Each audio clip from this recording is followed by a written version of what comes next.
Sementara itu pemirsa, tim medis RSHS Bandung masih fokus menyembuhkan infeksi pada YTR, korban penyekapan Taufik Hidayat.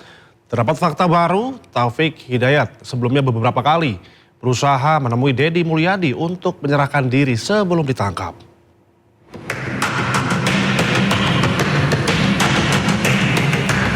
Setelah jalani perawatan lebih dari 2 pekan, kondisi korban penyekapan dan penyiksaan YTR alami perbaikan meski infeksi masih dalam penanganan. Oleh sebab itu, tindakan operasi rekonstruksi belum bisa dilakukan. Pihak RSHS juga menjelaskan terkait isu adanya pembusukan di bagian kepala korban. Rumah Sakit Hasan Sadikin Bandung menyebutkan, infeksi yang terlalu lama dapat menyebabkan sepsis, yaitu kondisi darurat medis yang mengancam jiwa. Tim medis RSHS menargetkan memulai tahap rekonstruksi pada minggu ketiga jika kondisi infeksi korban sudah mereda. Selama lagi fokus untuk meredakan infeksinya ya, 2 minggu ini sudah ada perbaikan tapi belum sempurna, jadi belum habis ininya. Jadi kami belum bisa mulai mengoperasi atau rekonstruksi tadi ya. Insya Allah kalau minggu ketiga atau nanti sudah ini, kita akan memulai rekonstruksi ya dari mulai wajah, dan itu diskedulkan sekitar hampir sama kaki hampir 1 tahun. Ya gitu ya. Kemarin kan ada isu bilatung mungkin di bagian kepala korban itu karena infeksinya udah terlalu lama, dan itu begitu datang kami sudah tidak apa-apa lagi langsung, karena itu bisa sepsis. Jadi umumannya bisa menyeluruh masuk ke darah sehingga bisa meninggal. Fakta terbaru, sebelum ditangkap dari rekaman CCTV, pelaku penyekapan Taufik Hidayat ternyata pernah mendatangi gedung Pakuan pukul 4 dini hari. Taufik datang menggunakan helm dan masker menemui petugas jaga, namun ditolak petugas keamanan. Tidak hanya ke gedung Pakuan, Taufik juga diketahui datang ke lembur Pakuan hingga Cikawung. Jadi Taufik Hidayat sempat datang ke gedung Pakuan jam 4 dini hari, menemui pos jaga, dan dia ngomong pakai helm, pakai masker, saya ingin ketemu Pak Gubernur, saya mau dipenjara tapi ada hal yang harus saya sampaikan dulu. Ya, jadi itu, dan CCTV-nya ada. Jadi memang dia mencari, dan dia juga berusaha untuk datang ke lembur Pakuan. Sampai di Cikawung, yang nganternya nggak berani, karena takut di jalan, dilihat oleh orang, ketahuan sama orang, digebukin. Jadi yang takut nganternya. Artinya meminta perlindungan ke Pak Gubernur? Sebenarnya bukan minta perlindungan, kalau dari sisi bahasanya, bahwa dia siap dipenjara, tapi sebelum dipenjara ada sesuatu yang ingin disampaikan.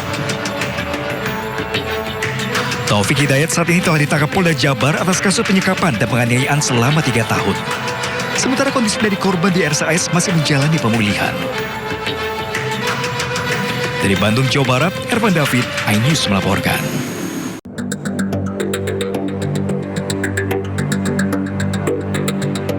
Sebuah mobil truk menabrak sepeda motor saat menerobos lampu merah di Kabupaten Bekasi, Jawa Barat.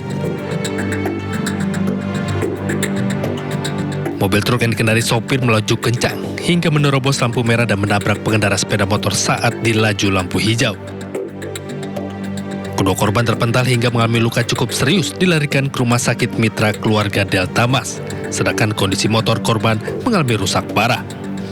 Korban pada saat ini dirawat di Rumah Sakit Mitra Keluarga Delta Mas.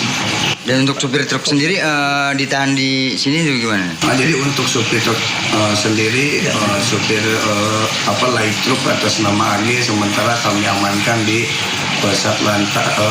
unit Gakum Satlantas Polres Metro Bekasi. Guna kepentingan penyelidikan, kasus ini ditangani langsung oleh unit Gakum Satlantas Polres Metro Bekasi. Dari Kabupaten Bekasi, Jawa Barat, Didit Junaidi, iNews melaporkan.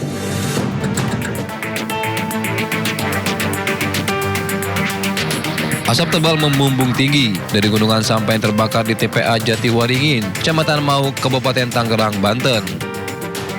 Tebalnya asap membuat aktivitas pekerja dan pemrosesan sampah dihentikan sementara. Aktivitas jumlah warga yang bermukim tak jauh dari area TPA Jatiwaringin juga terganggu. 9 unit mobil damkar dikerahkan untuk memadamkan dan melokalisir api agar tidak semakin meluas. Sedikitnya luas gunungan sampah yang terbakar mencapai 2 hektar. Diduga peristiwa ini terjadi akibat cuaca panas. Dugaan saya seperti itu, dari cuaca panas kan, kemudian awalnya di belakang sana itu, dan angin yang besar itu, jadi yang cepat penyebarannya, itu hembusan angin. Hingga Rabu dini hari, proses pemadaman masih terus berlangsung. Titik api yang berada di dalam gunungan sampah sulit diakses petugas damkar. Pemerintah Kabupaten Tangerang rencananya akan mengerahkan helikopter BNPB untuk upaya pemadaman. Selain itu, warga di sekitar TPA Jatiwaringin juga akan segera dievakuasi. Dari Kabupaten Tangerang, Banten, Aimarani, iNews melapor. Ya pemirsa, Ketua Umum Pemuda Pancasila Yapto Suryo Sumarno kembali menjalani pemeriksaan di Komisi Pemberantasan Korupsi. Yapto diperiksa sebagai perkara dugaan gratifikasi yang menjerat mantan Bupati Kutai Kertanegara Rita Widyasari. Yapto Suryo Sumarno tiba di gedung KPK Jakarta sekitar pada pukul 9 pagi. Dampingi penasihat hukumnya, Yapto tidak memberikan pernyataan apapun kepada awak media dan langsung melenggang ke dalam gedung. Juru bicara KPK Budi Prasetyo mengatakan pemeriksaan terhadap Yapto dijadwalkan kembali oleh penyidik untuk mendalami perkara dugaan penerimaan gratifikasi terkait pembayaran per metrik ton batu bara di wilayah Kutai Kertanegara. Dalam pemeriksaan tersebut, penyidik akan menelusuri sejumlah aset yang diduga berkaitan dengan penerimaan gratifikasi oleh tersangka. Selain itu, penyidik juga mendalami kemungkinan adanya unsur tindak pidana pencucian uang.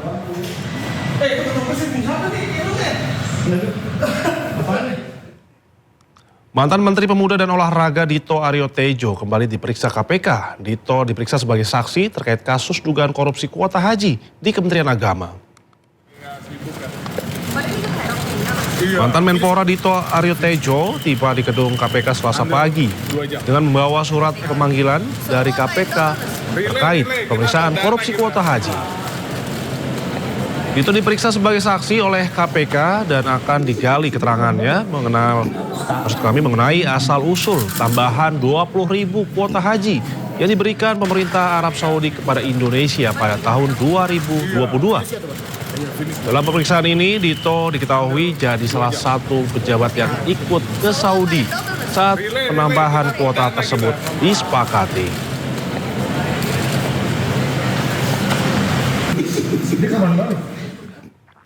Sementara itu pemirsa, Bupati Kuantan Singing Sahardiman Ambi dan Sekretaris Daerah Kuansing Zulkarnain menyerahkan diri ke Komisi Pemberantasan Korupsi. Penyerahan diri Bupati dan Sekda Kuansing disampaikan oleh Jubir KPK Budi Prasetyo. Keduanya tiba gedung Merah Putih di kawasan Kuningan, Jakarta Selatan pada Selasa malam. Usai menyerahkan diri, keduanya langsung menjalani pemeriksaan intensif. Sebelumnya Komisi Pemberantasan Korupsi mengultimatum Bupati dan Sekretaris Daerah Kuantan Singingi untuk menyerahkan diri.